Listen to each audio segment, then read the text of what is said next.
Je suis Marie Carpentier de Marie Cultive et aujourd'hui on se retrouve pour réaliser des bivraps.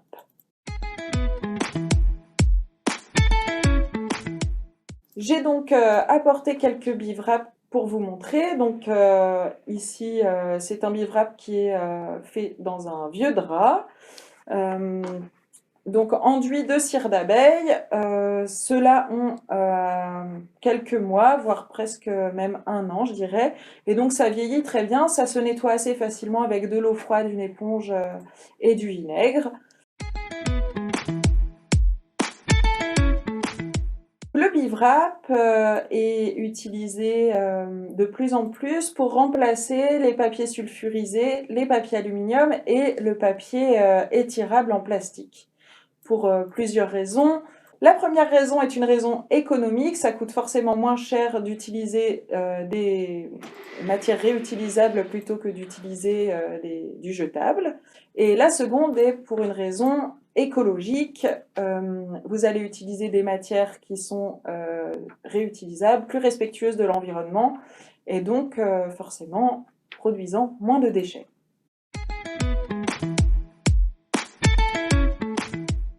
Vous pourrez privilégier l'achat d'une charlotte, enduite aussi de cire d'abeille. La seule différence, c'est que vous avez l'élastique qui du coup s'adapte très facilement au plat dans lequel vous pouvez le mettre.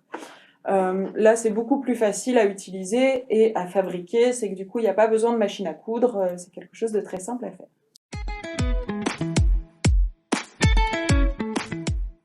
Pour réaliser cet atelier, vous aurez besoin de papier sulfurisé, de ciseaux crantés pour éviter que votre tissu ne file, de cire d'abeille ou de cire végétale, de tissu privilégié en coton bio, d'un fer à repasser et d'une table à repasser. Donc nous allons pouvoir passer à la réalisation de nos bivraps.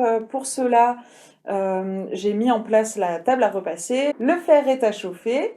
Et donc, j'ai préparé mes tissus. Donc, j'ai des tissus rectangles qui vont très bien s'adapter pour tout ce qui va être mise en place d'un aliment à emballer directement.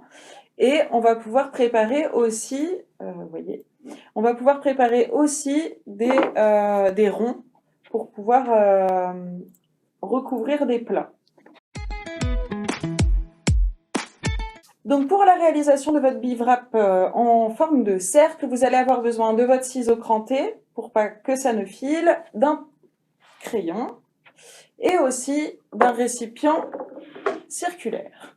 Donc on essaye de prendre un peu plus large en fonction de la taille des saladiers ou des plats que vous avez à emballer. Une fois que vous avez réalisé ce marquage, vous allez pouvoir commencer à découper. Donc l'idéal, c'est d'avoir quand même assez bien repassé vos tissus avant de passer à la réalisation du bivrap. C'est plus facile à couper, c'est plus facile à marquer. Et voilà, vous avez donc un cercle.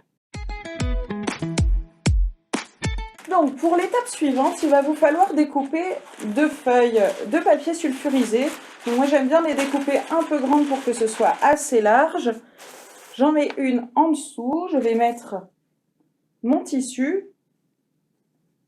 Donc peu importe de quel côté, si c'est le côté imprimé ou l'autre côté, peu importe. Et vous allez pouvoir y ajouter la cire d'abeille. N'hésitez pas à appliquer un peu partout. Je vous conseille de mettre pas trop au début et de rajouter au fur et à mesure si besoin. Et donc vous allez pouvoir recouvrir ensuite de nouveau de papier sulfurisé. Donc ne mettez pas trop au bord. Hop. On n'en met pas trop au bord, comme on va étaler, forcément ça va aller beaucoup sur les extérieurs. Donc j'ai pas mis le fer à pleine puissance, c'est pas nécessaire. La cire d'abeille ça fond assez vite. Donc là on le voit, le tissu s'imbibe petit à petit. On y va tout doucement pour pas prendre le risque de faire déborder la cire. Et donc ensuite, vous pouvez enlever le papier sulfurisé. Donc moi, je le jette pas parce que généralement, quand je fais des bivraps, j'en fais plusieurs. Vous pouvez décoller délicatement en enlevant le surplus. N'hésitez pas à attendre 30 secondes, 1 minute si c'est vraiment encore chaud. Le temps que ça refroidisse et que ça durcisse.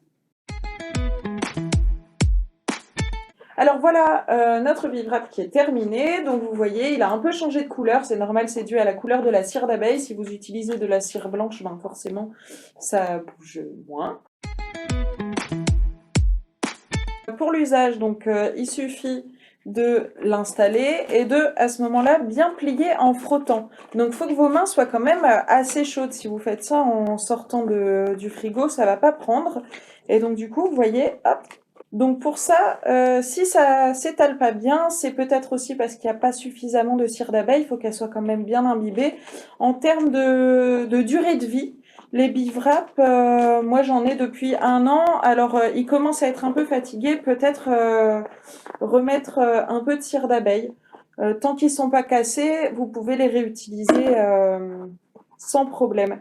Le lavage, jamais à l'eau chaude. Comme vous pouvez le voir, pour utiliser la cire d'abeille, on utilise une source de chaleur. Donc du coup, nettoyage à l'eau froide, une petite éponge sans le côté vert de l'éponge. Et donc du savon ou du savon noir ou du savon de Marseille et puis un peu de vinaigre pour nettoyer. Donc l'atelier est déjà terminé. Vous voyez, c'est hyper simple et rapide à faire. Ça coûte pas très cher parce que c'est du tissu de récup. La cire d'abeille, vous pouvez l'utiliser pour plein d'autres choses aussi. Donc généralement, c'est un usage qui est assez mutualisé. Je vous remercie d'avoir suivi cet atelier et à bientôt.